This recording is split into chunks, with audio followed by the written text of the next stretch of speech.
नमस्कार दोस्तों, मैं हूं ममता तिवारी और आप सभी का स्वागत करती हूं मेरे चैनल ममताज वे में। कैसे हैं आप सब? तो ये बताने के लिए कमेंट बॉक्स में श्री हरि विष्णु जरूर लिखे। तो चलिए दोस्तों, आज हम इस वीडियो में जानेंगे आषाढ़ महीने के कृष्ण पक्ष की योगिनी एकादशी का व्रत हमें कब रखनी है, एकादशी तिथि कब से प्रारंभ हो रही है, कब समाप्त हो रही है। 2 दिनों की एकादशी है तो पारण हमें कब करनी है, दोनों दिनों के लिए बताऊंगी। और भी एकादशी से संबंधित बहुत सारी महत्वपूर्ण बातें आज हम इस वीडियो में जानेंगे। तो आप लोग बने रहिए मेरे साथ मेरे चैनल पर। अगर आपको मेरा वीडियो पसंद आता है तो प्लीज आप मेरे चैनल को सब्सक्राइब कर दीजिएगा, बेल आइकन को प्रेस कर दीजिएगा, जिससे कि मेरे वीडियो के नए नोटिफिकेशन आप सभी के पास सबसे पहले पहुंचे। तो चलिए शुरू करते हैं और सभी महत्वपूर्ण नियम और बातें जान लेते हैं। तो सबसे पहले दोस्तों आपको बता दूं, आषाढ़ महीने की कृष्ण पक्ष की ये एकादशी है। जो लोग केवल शुक्ल पक्ष की करते हैं तो वो तो अपना देख लेंगे, लेकिन जो दोनों पक्षों की, क्योंकि महीने में 2 पक्ष में एकादशी तिथि पड़ती है, एक शुक्ल पक्ष की होती है और एक कृष्ण पक्ष की होती है, जो कि मैं हमेशा आपको समझाती हूँ। तो ये कृष्ण पक्ष की एकादशी है। जो लोग भी इच्छुक है, जो करते आ रहे हैं, जो करेंगे, वो इस एकादशी से आप लोग व्रत वगैरह ना उठाएं, पहले समझा दे रही हूँ। तो एकादशी 2 दिनों की है, ठीक है।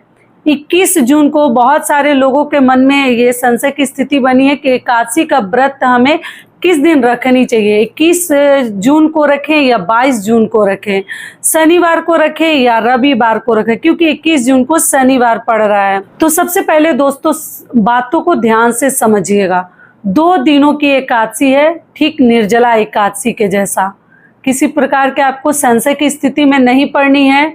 और जो जिस दिन पहले तो मतलब जिसको जिस दिन मतलब श्रद्धा आ रहा है कि नहीं हम ये वाली एकादशी करेंगे, हम 21 को करेंगे या हम 22 को करेंगे, वो अपना करेंगे, उनके लिए कोई रोक टोक नहीं है। दोनों दिनों की एकादशी है। कुछ लोग 21 को भी कर रहे हैं, कुछ लोग 22 जून को भी कर रहे हैं, रविवार के दिन। तो आपको बता दूं कि देखिए आपको क्या करनी है। जो लोग भी इसमें कई ऐसी मतलब परेशानियां आ रही हैं, जो भी बहनें शिवरात्रि का व्रत करती हैं, मासिक शिवरात्रि का, तो अगर वो 22 तारीख को व्रत रखेंगी तो 23 को वो कैसे फिर अपना 2-2 दिन का उनका व्रत हो जाएगा, पारण कैसे करेंगी। तो अगर 2 दिनों का आपको करनी है तो आप लोग 22 को रखिए। लेकिन जो लोग ऐसे, तो वैष्णो जन के लिए जो एकादशी है वो 22 तारीख को है, और गृहस्थ के लिए 21 जून को एकादशी का व्रत रखा जाएगा। तो अगर आप लोगों को 21 जून को अगर आप लोग व्रत रखते हैं तो 22 जून को आप लोग द्वादशी में पारण कर लेंगे। कुछ ऐसे भक्तगण हैं जो द्वादशी में पारण करते हैं, त्रयोदशी में नहीं करते हैं। तो 22 तारीख को अगर आप व्रत रखते हैं तो फिर त्रयोदशी तिथि लग जा रही है, आपको उसी में पारण करना होगा।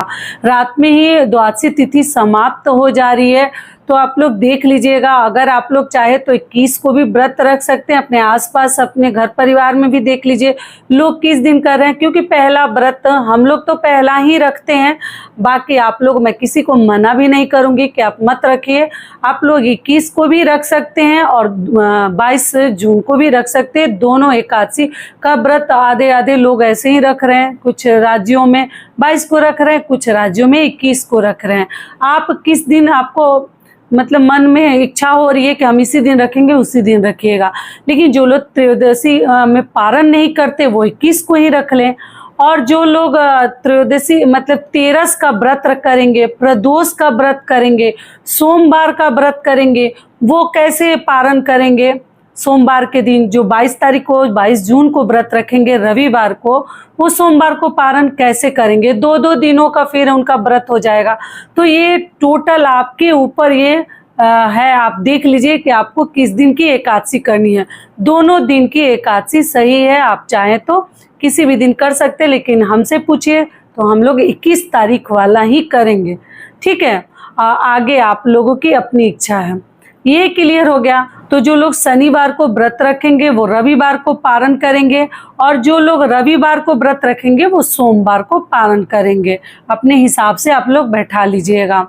अगला आप लोगों का जरूर, जब 2 दिनों की एकादशी पड़ जाती है तो सबसे पहले ये प्रश्न आता है कि तुलसी जी में किस दिन जल डाले किस दिन नहीं। तो 21 तारीख को ही एकादशी है। एकादशी के दिन आप लोग मत डालिएगा, शनिवार के दिन, और रविवार के दिन द्वादशी तिथि प्रारंभ हो जाएगी। तो द्वादशी में मान लीजिए तुलसी जी सूख रही हैं, रविवार को तो नहीं डालते हैं, बाकी 2-2 दिन, अगर अभी गर्मी का मौसम है आप लोग को मालूम है, अगर आपकी तुलसी जी मुरझा रही हैं तो आप लोग रविवार को क्या कीजिएगा, द्वादशी में डाल दीजिएगा। लेकिन जो 21 को व्रत रखेंगे, क्योंकि व्रत में हम तुलसी जी को जल नहीं चढ़ाते हैं, तुलसी माता भी व्रत रखती हैं। क्लियर हो गया। और बाकी आगे आपकी अपनी इच्छा है, जिस दिन व्रत रखते हैं उस दिन का हिसाब से अगर लेकर चलेंगे तो उस दिन मत डालिएगा। और ये जो व्रत आपको बता दूं 10वीं से शुरू हो जाता है, 10वीं से लेकर और द्वादशी तक के बीच के संपूर्ण नियम मैं आपको बताऊंगी। तो देखिए, जो लोग भी 21 तारीख को व्रत रखेंगे वो 20 जून को अपना 10वीं का नियम कर लेंगे, जो कि हर वीडियोज में मैं आपको समझाती हूँ। तो आप लोग 20 तारीख को स्नान ध्यान करके और शुद्ध सात्विक भोजन अपना शुक्रवार का दिन रहेगा कर लीजिएगा। जो लोग 22 तारीख को एकादशी का व्रत रखेंगे वो 21 तारीख को नहाए खाए जैसा अपना 10वीं तिथि के नियम का पालन करेंगे। तो आप देख लीजिएगा आप किस दिन व्रत रख रहे हैं, उस हिसाब से 10वीं के नियम का पालन कर लीजिएगा। शुद्ध और सात्विक भोजन हमें करनी है, लहसुन प्याज का सेवन नहीं करना है, बैगन मूली ये सब चीज़ें, मसूर की दाल वगैरह हमें खाकर एकादशी का ना व्रत करनी चाहिए ना पारण करनी चाहिए। ये हो गया। तो ये हो गया नहाए खाए के नियम, 10वीं के नियम। और अगले दिन हम जैसे एकादशी के दिन व्रत रखेंगे, सुबह सवेरे आप स्नान आदि करके और विष्णु भगवान की पूजा हमें करनी है। जिस दिन भी आप व्रत रखते हैं सुबह सवेरे, ब्रह्म मुहूर्त अपने में ही सर्वश्रेष्ठ शुभ मुहूर्त है। आप सुबह सवेरे जितना सुबह हो सके भगवान की पूजा अर्चना कर लीजिए। उसके बाद से ये व्रत जो है फलाहारी है, आप फल जल लेकर भी ये व्रत कर सकते हैं। अगर कुछ आपको प्रॉब्लम है तो आप लोग सेंधा नमक का भी सेवन कर सकते हैं और ये व्रत रख सकते हैं। ये क्लियर हो गया। और विष्णु भगवान की पूजा विधि विधान से करनी है, और तुलसी जी में हमें उस दिन जल नहीं डालनी है। किसी भी देवी देवता को आप लोग अनाज का भोग मत लगाइएगा, फल फलाहार का हमें भोग लगानी है और भगवान की आरती करनी है, पूजा पाठ करनी है। शाम को भी हम आरती करेंगे, घंटी बजाएंगे। आप लोगों का ये प्रश्न बार बार आता है, कई बार वीडियो बना चुकी हूँ कि शाम को हम घंटी बजाते हैं, भगवान की पूजा अर्चना करते हैं, शंखनाद वगैरह सब करते हैं।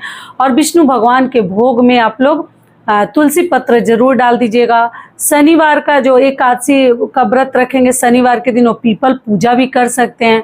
और जो रविवार को रखेंगे वो अपना देख लेंगे, रविवार के दिन तो पीपल पूजा वगैरह हम नहीं करते हैं।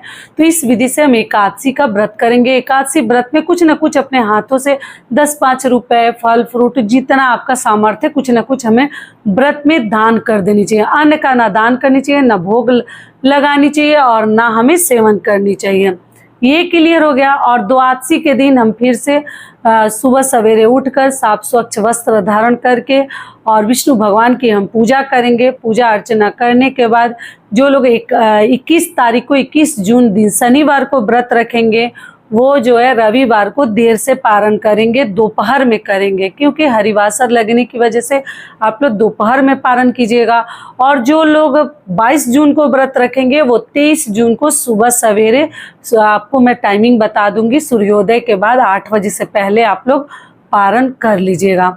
ये क्लियर होगा। और जिनको व्रत रखना है वो अपना देख लीजिएगा। व्रत रखना है तो केवल तुलसी पत्र वगैरह डालकर रह जाइएगा, क्योंकि शिवरात्रि है और सोमवार का भी व्रत है और उस दिन प्रदोष व्रत भी है। मतलब बहुत ही महान दिन पर पड़ा है इस बार शिवरात्रि, मासिक शिवरात्रि।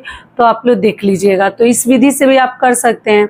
और जो लोग अन्न का ग्रहण करेंगे तो आप इसमें, हम लोग रोटी खाते हैं, अगर आप लोग चावल खाते हैं तो आप लोग चावल खाइएगा। कुछ न कुछ हमें अन्न का दान कर देनी चाहिए। अन्न देने का जगह है तो कीजिए, नहीं है तो आप लोग पैसे का भी दान कर सकते हैं और किसी भी जरूरतमंद को दे सकते हैं या दान पेटी में डाल सकते हैं। ये हो गया। और द्वादशी के दिन खाने से पहले भोजन, मतलब करने से पहले कुछ न कुछ अग्रासन गौ के लिए, चिड़िया के लिए, पक्षियों के लिए निकाल दीजिएगा। जो हमेशा मैं आपको समझाती हूँ, एक भी चीज़ ध्यान से आपके निकले ना। और एकादशी और द्वादशी व्रत के दिन कोशिश करें कि आप लोग ना सोएं। दिन में, रात्रि में सो सकते हैं, दिन में ना सोए, भजन कीर्तन करें, कहीं ना कहीं टाइम स्पेंड करें। अगर मान लीजिए कुछ प्रॉब्लम है कि कुछ इशू है, तब आप लोग तुलसी पत्र अपने पास रखकर और सो सकते हैं। तुलसी जी को रविवार को भी आपको नहीं तोड़नी है। जिस दिन भी आप एकादशी का व्रत रख रहे हैं, एक तो रविवार भी है, और अगर शनिवार को रख रहे हैं तो उस दिन भी, एकादशी के दिन हम तुलसी जी को नहीं तोड़ते हैं। इस बात का आप लोग ध्यान रखिएगा। और द्वादशी के पारण जो है, हम घी का बना हुआ भोजन करते हैं, या मूंगफली के तेल का, या सूर्यमुखी का तेल। आप लोग पूछते हैं कि दीदी और कोई रिफाइंड ऑयल ले सकते हैं, तो जी नहीं, इसी प्रकार के 3 प्रकार के तेल आप मंगा कर रख लीजिए। घी हो तो अति उत्तम है, शुद्ध घी, और उसी में हम फलाहार बनाकर खाते हैं। हर तरह की सब्जियां नहीं खाते हैं, दाल, रोटी, लौकी की सब्जी, आलू की कोई सब्जी, इस प्रकार के बिना लहसुन प्याज वाला भोजन हम करते हैं। ठीक है, तो ये सब हो गया एकादशी के संपूर्ण नियम मैं आपको बता दी। अब चलिए, बाल धोने का आप लोग जरूर पूछेंगे कि बाल कब धोएं। रविवार के दिन देखिए, द्वादशी तिथि लग जा रही है, आप लोग चाहें तो बाल धो सकते हैं, क्योंकि एकादशी जो है शनिवार को एकादशी तिथि है, और एकादशी के दिन ही नहीं धोनी चाहिए। अगर आप व्रत रखें रविवार के दिन, ना जरूरत पड़े तो मत धोइएगा। और जो लोग व्रत नहीं रखे हैं, अगर धोना है, मान लीजिए कुछ काम है, या ऐसे ही रविवार को लोग धोते हैं, तो द्वादशी के दिन रविवार को आप लोग बाल धो सकते हैं। अगर व्रत रखे हैं तो मत धोइएगा। तो आशा करती हूँ सभी बातें अभी आप लोगों के समझ में आ गई होगी। और दोस्तों, आप सभी से एक छोटी सी रिक्वेस्ट, अगर वीडियो पसंद आता है तो चैनल को पक्का सब्सक्राइब कर दीजिएगा और वीडियो को लाइक कर दीजिएगा, क्योंकि आपकी एक छोटी सी लाइक से हमें बहुत अधिक हिम्मत और प्रेरणा मिलती है, तो जरूर कीजिएगा। अब चलिए जान लेते हैं एकादशी तिथि कब से प्रारंभ हो रही है, कब समाप्त हो रही है, पारण का शुभ मुहूर्त क्या है। एकादशी तिथि प्रारंभ हो रही है 21 जून को सुबह में 7:15 पर, और एकादशी तिथि समाप्त हो रही है 22 जून को सुबह में 4:30 पर। ऐसे में हम एकादशी का व्रत 21 और 22 दोनों दिन आप लोग रख सकते हैं। पारण का शुभ मुहूर्त जान लेते हैं। मान लीजिए आप लोग 21 तारीख को योगिनी एकादशी का व्रत किए हैं, तो आप लोग पारण कीजिएगा 22 जून को। 22 जून को दोपहर में हमें पारण करनी है 1:47 से लेकर 4:36 तक आप लोग पारण कर सकते हैं। जून को व्रत रखे हैं वो सुबह में 5:24 से लेकर और सुबह 8 बजे तक आप लोग पारण कर सकते हैं। ठीक है, तो आशा करती हूँ इस वीडियो से आप लोगों को बहुत अधिक लाभ मिलेगा। फिर मिलती हूँ एक नए वीडियो में, तब तक के लिए नमस्कार। स्वस्थ रहिए, सुरक्षित रहिए, और जहाँ कहीं भी रहिए खूब खुश रहिए। धन्यवाद।